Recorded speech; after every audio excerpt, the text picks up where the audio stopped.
Assalamualaikum warahmatullahi wabarakatuh. Perkenalkan, saya Cindy Claudia. Di sini saya akan menjelaskan materi tentang leasing atau sewa guna usaha. Yang pertama, saya akan menjelaskan apa sih yang dimaksud dengan leasing. Leasing sendiri merupakan kegiatan pembiayaan dalam bentuk penyediaan barang modal, baik menggunakan hak opsi maupun tidak menggunakan hak opsi. Contoh dari leasing ada PT Adira Finance yang melayani pembiayaan motor bekas, dan juga ada Astra Credit Company yang melayani pembiayaan mobil dan alat berat. Yang kedua, saya akan menjelaskan tentang siapa saja sih pihak yang terlibat dalam proses leasing ini. Ada 5 pihak yang terlibat dalam proses leasing. Yang pertama ada lessor.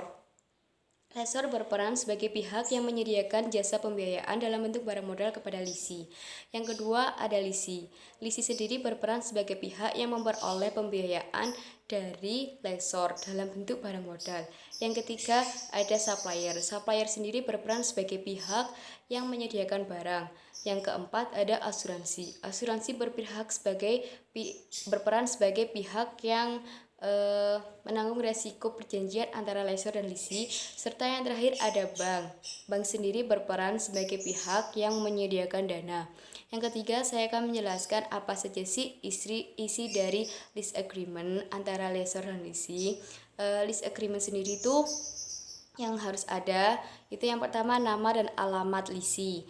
Yang kedua ada jenis barang yang diinginkan. Yang ketiga ada jumlah atau nilai barang yang dileasingkan. Yang keempat ada syarat pembayaran.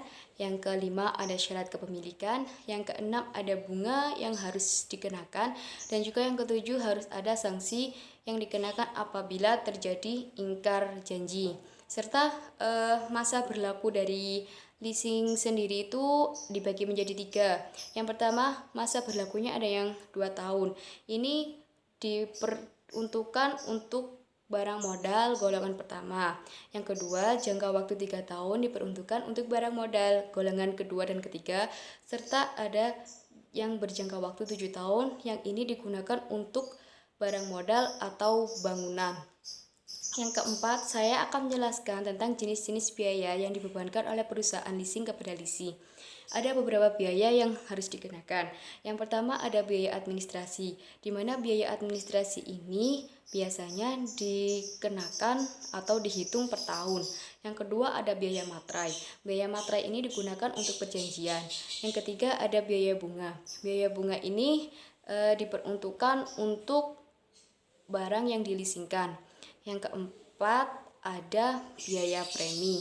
Biaya premi ini digunakan untuk menanggung resiko perjanjian antara lessor dan lisi, di mana biaya premi ini disetorkan kepada pihak asuransi. Serta yang terakhir saya akan menjelaskan lebih menguntungkan mana sih operating lease dan juga financial lease. Kalau menurut saya itu lebih menguntungkan